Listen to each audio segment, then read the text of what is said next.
12 ஒருவரான திதிம் என்னும் தோமா இயேசு வந்தபோது அவர்களோடு இல்லை. மற்ற சீடர்கள் அவரிடம், ஆண்டவரை கண்டோம் என்றார்கள்.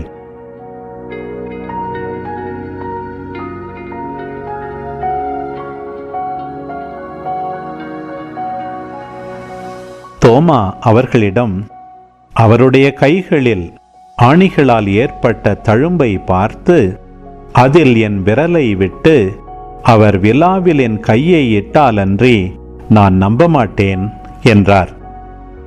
8 நாள்களுக்கு பின் அவருடைய சீடர்கள் மீண்டும் உள்ளே கூடியிருந்தார்கள். அன்று தோமாவும் அவர்களோடு இருந்தார்.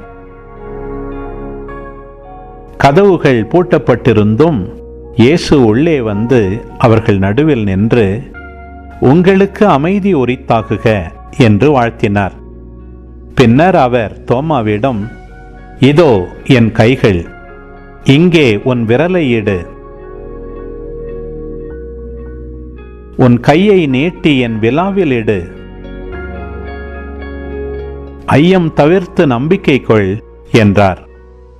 தோமா அவரை பார்த்து, நீரே என் ஆண்டவர், நீரே என் கடவுள் என்றார். இயேசு அவரிடம், நீ என்னை கண்டதால் நம்பினாய், காணாமலே நம்புவோர் பேறு பெற்றோர் என்றார்.